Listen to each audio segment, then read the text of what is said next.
Fitness is equal to physical as well as mental fit.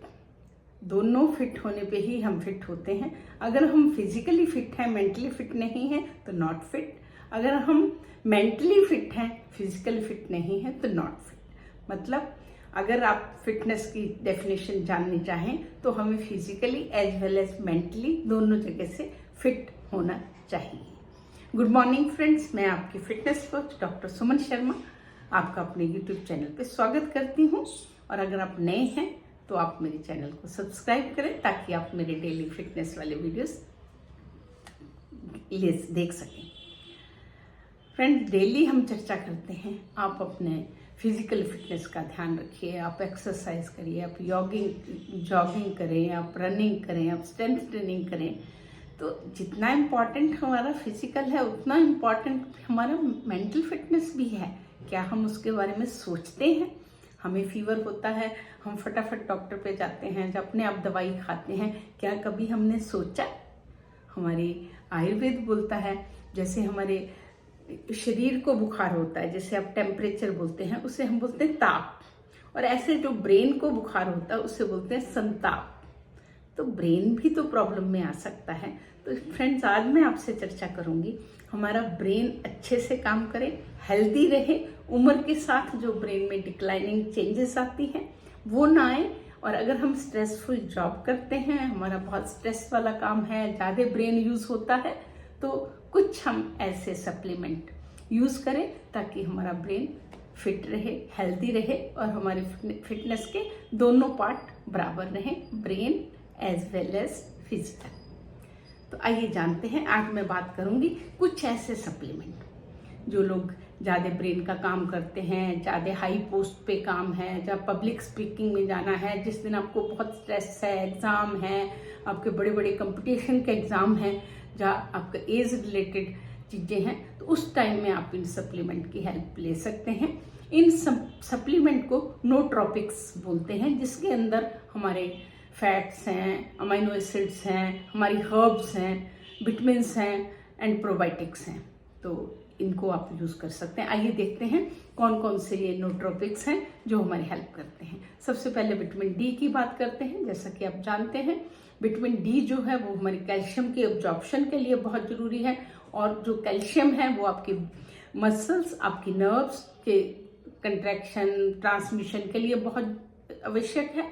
अगर आप vitamin D आपका कम होगा तो आपका कैल्शियम एब्जॉर्ब नहीं होगा। दूसरा, विटामिन डी आपको इम्यूनिटी बनाता है, इम्यूनिटी और एंटी इन्फ्लामेटरी। ब्रेन में जो है जितनी इन्फ्लामेशन होती है उसे रोकता है, और ये हमारे जितने एंजाइटी, डिप्रेशन, जितने ब्रेन से रिलेटेड हमारी चीज़ें हैं उनको हमें ठीक रखता है। ओल्ड एज में होने वाला जो हमें ब्रेन की सेल्स की श्रिंकेज है, अल्जाइमर, हमारा पार्किंसंस, इन सब में हमें विटामिन डी हेल्प करता है।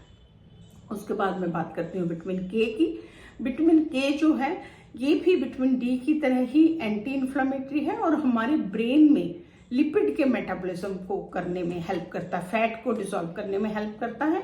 और ये हमारे ब्रेन की सेल की प्रोलिफरेशन बढ़ाना, उसके सेल्स को डिवाइड करना, स्ट्रक्चर को बढ़ाना, फ्लेक्सिबल बनाना, जिससे हमारा ब्रेन जो है वो ठीक रहता है। दूसरा, ये हमारी जो कैल्शियम है हमारे ब्लड में उसको चैनलाइज करता है, उसे ये हड्डियों के पास लेके जाता है, ये हमारी आर्टरीज में इकट्ठा नहीं होने देता। अगर हमारा कैल्शियम प्रॉपर हड्डियों में जाएगा तो हड्डियां स्ट्रांग होगी। अगर वो हमारे कहीं आर्टरीज में आउट ऑफ सोर्स कहीं भी सॉफ्ट टिश्यू में जाएगा तो आपको दिक्कत देगा। तो विटामिन के आपको हेल्प करता है उसको वहां लेके जाने की, हड्डियों में। उसके बाद बात करती हूँ मैं प्रोबायोटिक की। जैसा कि हम जानते हैं कि प्रोबायोटिक हमें हमारे पेट में गुड बैक्टीरिया है उनके लिए अच्छे हैं, परंतु यहाँ पे आप ध्यान रखिएगा कि प्रोबायोटिक एक बहुत अच्छे आपके ब्रेन के लिए एंटी इन्फ्लामेटरी फूड्स हैं। जो बहुत से न्यूरोट्रांसमीटर हमारे पेट से ही बनते हैं, सेरोटोनिन, गावा, ये सब पेट से बनते हैं कुछ मात्रा में। तो इनको बना के हमारे ब्रेन की हेल्थ का ध्यान रखते हैं। तो प्रोबायोटिक में जो लैक्टोबैसिलस है वो एज एंटी इन्फ्लामेटरी रोल करता है और हमारा ब्रेन जो है, हमारी मेमोरी, हमारे सोचने की शक्ति, हमारे एज रिलेटेड प्रॉब्लम से ठीक रहता है।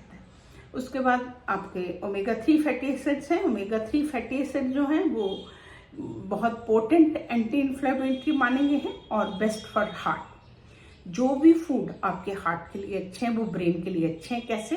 क्योंकि आपका हार्ट सही से काम करेगा, आपका ब्लड का पंपिंग अच्छा होगा, तो आपका अच्छे से ब्लड जो है ब्रेन को सप्लाई होगा, ब्रेन की फंक्शनिंग अच्छी होगी। और अगर आपका हार्ट ठीक है, आपका कोलेस्ट्रॉल, बैड कोलेस्ट्रॉल कंट्रोल में है, तो आपका ब्रेन ऑटोमेटिकली ठीक होगा। तो ओमेगा 3 फैटी एसिड हार्ट के साथ साथ हमारे ब्रेन के लिए भी अच्छे हैं। मोस्टली ये आपको फैटी फिश में मिलते हैं। अगर आपका खाने में पूरे नहीं होते तो आपको कुछ टाइम के लिए सप्लीमेंट यूज कर सकते हैं। आप इनको अगर फ्रिज में रखें तो ज़्यादा अच्छा रहता है। बाहर गर्मी से इनके जो फैटी एसिड है वो खराब हो जाते हैं। इसके बाद बात करती हूँ मैं डाइजेस्टिव एंजाइम की। डाइजेस्टिव एंजाइम फ्रेंड जो है वो हमें सुनने में लगता है कि हमारे पेट की हेल्प करते हैं। आइए देखते हैं कि कैसे हमारे ब्रेन की हेल्प करते हैं। जब हमारी एज बड़ी होती है तो हमारा जो स्टमक है उसके अंदर जो HCl हाइड्रोक्लोरिक एसिड है उसकी प्रोडक्शन कम हो जाती है। उसकी प्रोडक्शन कम होती है तो एज के साथ आप लोग देखते हैं बहुत सारी आपको गैस के इशू, डाइजेशन के इशू, ये सब होते हैं। तो डॉक्टर आपको सिंपली खाने की चीज़ें बताते हैं, आप हल्का खाइएगा, आप फर्मेंटेड फूड खाइएगा। ऐसा क्यों बोलते हैं? क्योंकि आपका HCl जो है वो आपकी डाइजेशन में मेन रोल प्ले करता था, वो कम हो गया। तो आइए देखते हैं कुछ एंजाइम जो हमारे डाइजेशन में पार्ट प्ले करके हमारे ब्रेन को हेल्दी रखते हैं। हमारा डाइजेशन अच्छा होगा, अच्छे से हमारे न्यूट्रिएंट की एब्जॉर्प्शन होगी, हमारे ब्रेन को अच्छा न्यूट्रिएंट मिलेंगे, अच्छा ब्लड मिलेगा, ब्रेन हमारा जो है एंटी इन्फ्लेमेटरी रहेगा, अच्छा काम करेगा।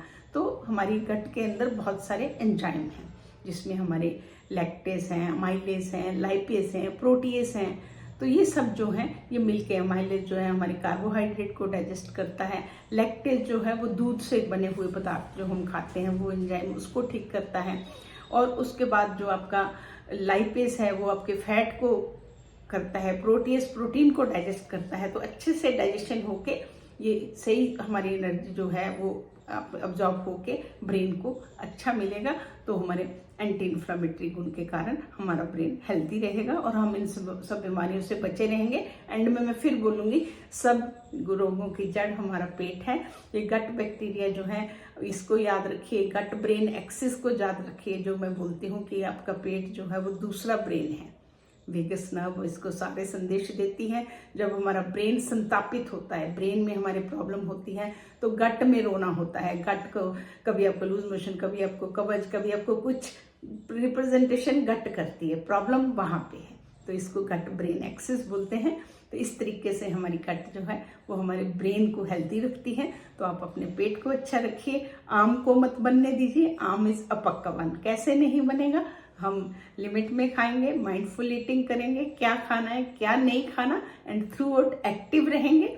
6 से 8 घंटा सोएंगे, 6 से 8 गिलास पानी पिएंगे और अपने स्ट्रेस को कंट्रोल में रखेंगे। स्ट्रेस कंट्रोल में रहेगा कैसे? आपको डेली मेडिटेशन करेंगे, आप यौगिक क्रियाएं करेंगे, अनुलोम विलोम, भस्त्रिका, कपालभाति, ये सब करेंगे तो हमारे गट और ब्रेन दोनों फिट रहेंगे। इस तरीके से हम physical as well as mental fit होने पे हम अपनी फिटनेस में एक कदम आगे बढ़ेंगे। हम फिट रहेंगे तो इंडिया फिट रहेगा। आइए मेरे साथ जुड़िए, इस मुहिम को हम आगे लेके चलते हैं। नमस्कार।